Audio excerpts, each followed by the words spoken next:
Hello बालको, अब पहला video देखा था 5 मिनट में हमने मुनीरा पढ़ाया था आपको। आप पढ़ेंगे आज प्रोटिस्टा। क्या पढ़ेंगे? प्रोटिस्टा। एक एक पढ़िए, ज़्यादा जल्दबाजी मत करिए। आपको चाहिए आसानी से मिल जा रही, आराम से इन्हें कॉपी में नोट्स बनाइए। आपका नोट्स बाकी ज्ञान अर्जित करने के लिए अपनी किताब को खोलिए। हम आएंगे लंबी लंबी छोटी छोटी बातें बहुत कम शब्दों में करने। समझेंगे बालक? प्रोटिस्टा काहे आया है, क्या मतलब हो सकता है इसका? देखो बालक, उनमें रखा प्रोकैरियोटिक जीव जिनमें भैया केंद्रक विकसित नहीं है। उसने उदाहरण लिखाया था, नहीं लिखाया था? बैक्टीरिया वाला जो प्रोटोकार्ड, इसका उदाहरण लिख लो बेटा। Cyanobacteria, blue green algae, I mean नीले हरे शैवाल, इसका उदाहरण था मोनेरा वाला। जिस बच्चे ने पहला वीडियो देखा उसको देख ले। आज हम पढ़ेंगे किसा? प्रोटिस्टा। प्रोटिस्टा में सभी यूकैरियोटिक जीवों को रखा गया है। यू का मतलब होता है ट्रू, ट्रू मतलब सत्य, यानी सत्य। तो ऐसा जीव जिसके अंदर सत्य केंद्रक पाया जाता है उसे कहाँ रखा गया? प्रोटिस्टा में। समझ गए? नहीं समझ गए? तो प्रोटिस्टा में सभी एक कोष की यूकैरियोटिक जीवों को रखा गया। मैंने कहा था प्रोकैरियोटिक में लगभग अकोशिकीय होंगे जिनके अंदर एक कोशिका भी नहीं होगी, जिनमें केंद्र विकसित नहीं होगा। इसमें कौन रखा बेटा? एक कोष की यूकैरियोटिक, एक कोष की यूकैरियोटिक जीवों को प्रोटिस्टा में रखा गया है।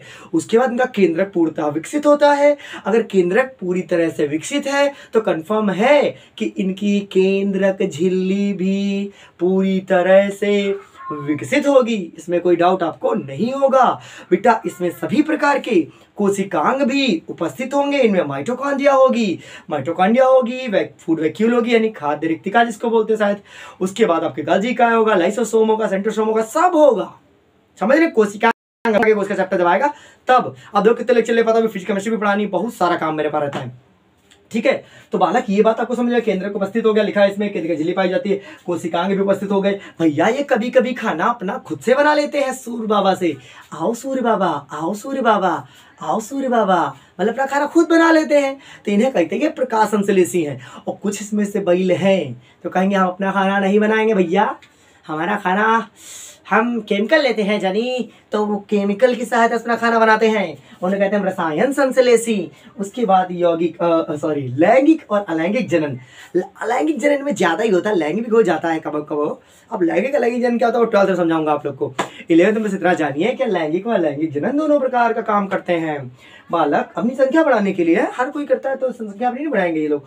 प्रोटोजुआ इसके मुख्यतः उदाहरण होते हैं, अमीबा, पैरामीशियम, यूग्लिना और फलाने फलाने जंतु। यूग्लिना में हरितलव पाया जाता है, वो जंतु होते हुए भी अपना खाना बनाता है। अब एक क्वेश्चन नोट कर लो तुम्हारा कि यूग्लिना को जंतु तथा पादप के बीच की कड़ी कहा जाता है।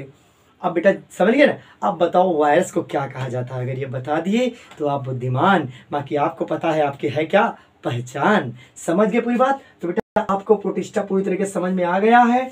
Amoeba Euglena paramecium, amoeba Euglena paramecium, ये आपको उदाहरण के तौर पे याद कर लेना है। देखो बालक, कोई भी चीज अगर किसी से द्वारा आपको नहीं आ रही है, मान लो मैं ही पढ़ा रहा हूँ, मुझसे पढ़ने में आपको नहीं आता है, इसका कारण ये नहीं होता कि मैं बुरा पढ़ा रहा हूँ। इसका कारण ये होता है कि हमारी और आपकी फ्रिक्वेंसी मैच नहीं हो रही है।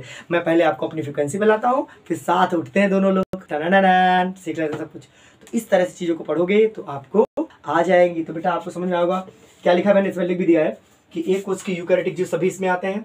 कुछ जीवों में कोशिका भित्ति उसमें अनुपस्थित होती है। कोशिका भित्ति जिनमें उपस्थित होती है बेटा वो पादप होते हैं, जंतु होते हैं।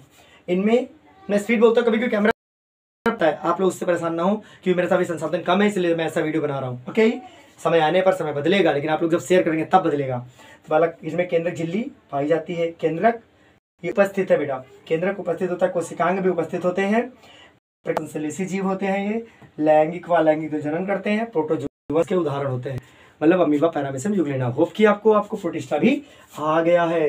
अब हम अगला टॉपिक कब पढ़ेंगे, कब भी होगा हमारा कब वक्त। तब तक ले टाटा और बाय बाय।